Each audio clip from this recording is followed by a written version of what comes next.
Thank you, and good morning. And thank you for acknowledging that the title is interesting. It was by a colleague of mine. We are here from Danske Bank.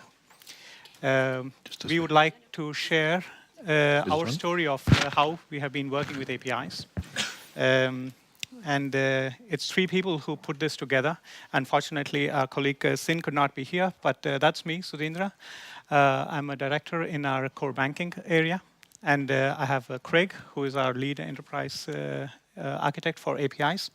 I had a lot more hair when the picture was taken. That was several years back. It is no reflection of our work with APIs. But just to set the context a little, where I come from, that's our core banking division, and that typically is the place where we hold data and functionality about customers, data and functionality about accounts, payments. So typically a setup like that services a lot of IT systems in the bank. So we call ourselves the systems below the bus. Which means we are foundation services which services a lot of IT products. So that in itself brings about certain unique requirements and challenges when we start working with APIs and when we start enabling all the systems and functionality that we had accumulated over the years into APIs, right? And that is the story we want to share just for context. This is where we started. We have, and we continue to have, a lot of our data and functionality on mainframe, and we have custom middleware solutions that helped over the years different applications on open technologies interact with data and functionality on mainframe. So that's what we had to begin with when we started the API journey. And this, of course, gives rise to certain symptoms in terms of what we had as IT portfolio. A lot of these things, what has been built over the years, they have been product-centric applications, which means the view that has been taken to build them was more from an inside-out perspective as to how an IT application should behave. And APIs, as you know, give a different context as to how do we model business capabilities around what should be exposed as consumption services for functionality and data. So that's one of the things that we started off with. And then, as it would have on any application that has been developed over several years, it has its own uniquely accumulated set of functionality. It has its own uniquely accumulated set of overloaded data in terms of how we reuse data. Sometimes we did that for efficiency. Sometimes we did that because it was a design approach. It was a style of how we developed systems. But nevertheless, that is something that we had to work with. And the last part was that over the years, we had ended up supporting a lot of custom integrations, which means if an application in our loan portfolio wanted some data out of, let's say, customer accounts or payments, then somebody went and thought that it was a good idea probably to design and build a point-to-point integration. Of course, all of that sounded very logical and very feasible at the time it was built, right? And then it has its own shelf life, and then it starts accumulating technical debt. It starts becoming extremely difficult to actually keep it up. But that's where we started. Typical when we have legacy applications. And this is where we are right now. We still have data and functionality on mainframe. We have started building applications and microservices on an on-prem cloud implementation, and we want to use a standard API gateway to actually publish and facilitate future integrations. But what is interesting to notice here, and this is the foundation for some of the learnings I want to share in the next slide, is that we still have consumer applications which continue to consume data and functionality from mainframe. We have some of the modern applications in our IT portfolio which are able to actually consume APIs out of API Connect. And we eventually want to swap in terms of where we are primarily in terms of having API service out of cloud. And then we will, for parts that make sense, continue to remain on mainframe. So that's where we are right now, and that's where we want to go eventually. There are two things that came out as thoughts out of this, that services delivering business capabilities was one of the foundation things that we started thinking about when we wanted to move out of all the IT-centric functionality that we had on mainframe into how we went about designing APIs and what should the APIs actually service, what kind of granularity should be there, and what kind of business capabilities it should encompass. And the second one was that we of course want to be able to service new applications through both HTTP services, synchronous call APIs, and also through domain events. And some of these realizations come with the fact that when we design APIs in a core banking system like ours, it's 50% about the APIs that we design and we publish, and the remaining 50% is about what is the ecosystem context in which it must be used. So we got to listen very carefully to what the rest of the bank is doing. It doesn't help much if we think that we have the 10 cool new APIs which nobody else can recognize how to use. So the constant feedback loop about what do we want to produce as APIs, what should they encompass, what functionality and business capability should they expose, that feedback loop is extremely important for us to get this right when I'm sitting, as I said, below the bus. So I call this the light bulb moments. These are in our API journey for the last 12 to 18 months, some things that we have realized. The first thing is identifying which business capabilities should be exposed as APIs and using an approach to getting to that identification. That is absolutely important. And it's a lot. It's quite hard. It takes investment in both time and a dialogue with not only us but with the ecosystem around us to get that. And we have used domain-driven design as an approach to doing that. And this is the place where we start cutting out the monolith that we have and start saying, okay, everything doesn't have to be all or nothing. This is how we can logically split stuff. So that's one. The second one is a little about the teams. There's a lot of knowledge, there's a lot of experience with people who have been working building these systems on mainframe for a long time. That experience is not to be forgotten. So it is extremely important that we bring people along when we design and when we develop these APIs. So it has to be a combination of two things. One is people who have knowledge about what exists in the system today. And then we need to also infuse the team with people who have knowledge about the tools and the methods and the standards for API development. So there's a lot of investment that has gone on in making sure that we unlearn some of the things that we have been doing for a long time. But at the same time, the team is composed of people from both worlds, so to say. That was the other thing that we learned. And the next thing is, as I said before, publishing APIs is just 1/3 of the effort, but the real value comes out when we are able to figure out how the APIs are getting consumed by the world around us. Does it actually make sense for people when they start consuming the APIs?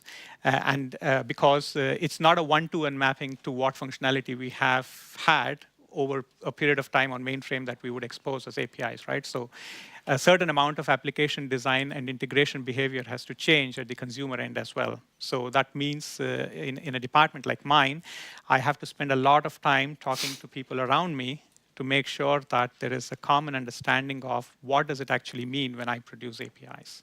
So that was the last part that I want to say.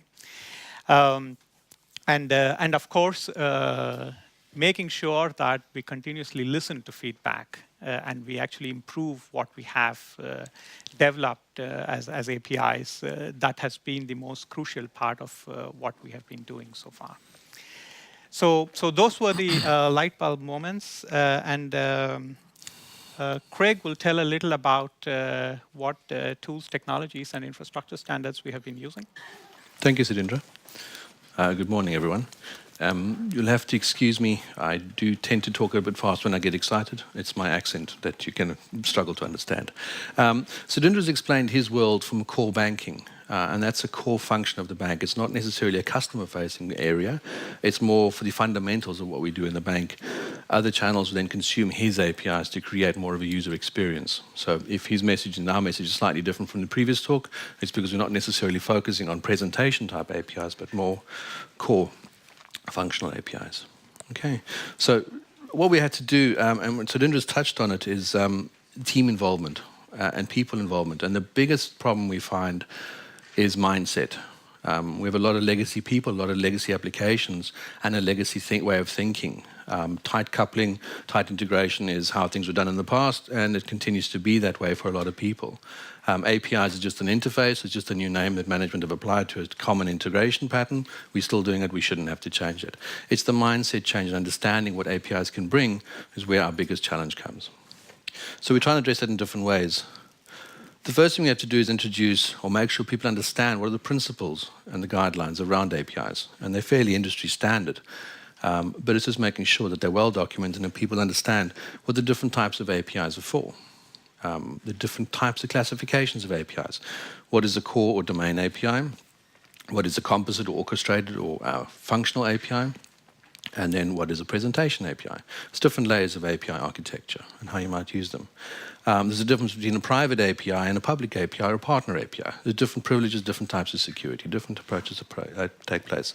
Then there's the understanding what is the difference between composition and orchestration, how you would use these things properly to identify and to achieve the function you're looking for. Next up, we had to look at how do we design the APIs up front. And what generally happens with any new technology in any new large organization is that the developers themselves want to develop something first before the rest of the organization can catch up. And it tends to create a massive backlog. So what we introduce rather is a contract-first design approach, where we sit together with the consumers and producers and define the interface and the contract that will be consumed and produced by the API and by the consumers. And then each team can then work independently and in parallel towards that same contract.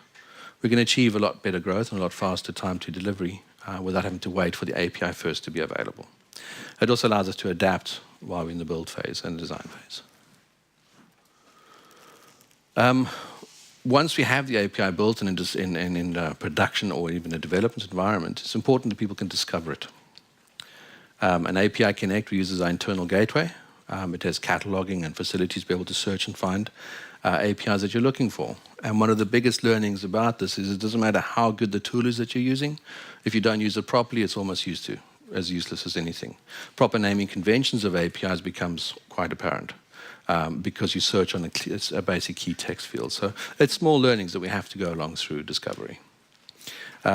Also with an API Connect, obviously we use Swagger to define what an API looks like, what the contractual interface looks like, but doesn't necessarily describe the interaction. Doesn't necessarily describe the security model. So we have to have developer portals that sit alongside that allow us to discover how to use it properly without having to lift up the phone every 5 minutes.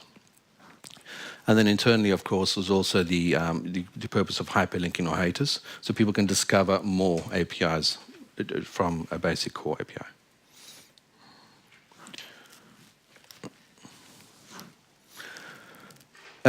Now, this is a common problem when we move to an API-type architecture, in that we're going from one system to another, and we're doing a chain of hops between systems.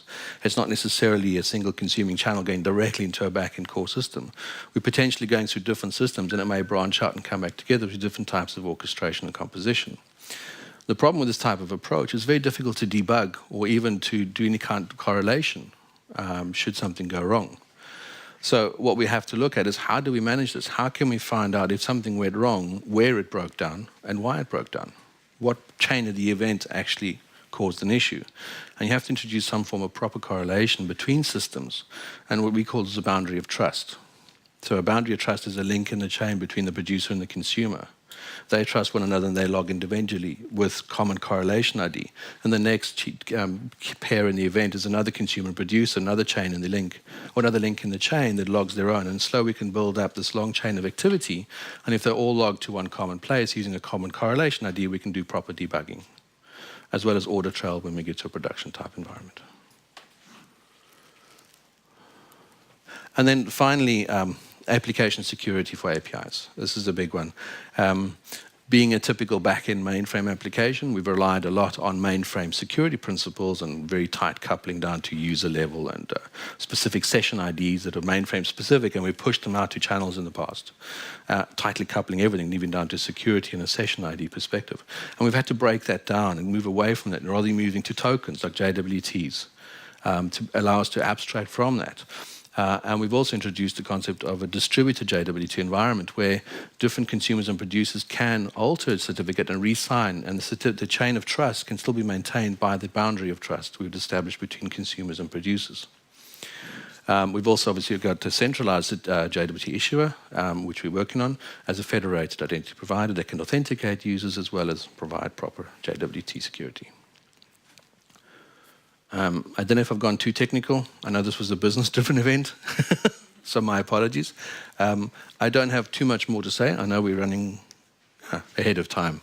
I've got 3 minutes remaining, apparently. Okay. So you want to say anything? No, but that's how much we wanted to share. Yeah. Please come find us if you want to talk to us. We would definitely like to talk more and also hear from you. But otherwise, enjoy the event. Thank you very much.